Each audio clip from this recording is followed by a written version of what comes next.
Olá pessoas, salve, salve galera do YouTube, bom dia, boa tarde, boa noite, não sei que horas que você está vendo esse vídeo.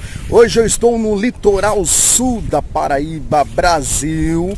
Estou na praia Barra do Gramame e aonde tem um rio aqui na minha retaguarda e esse rio deságua no mar, tá? Vou mostrar para vocês.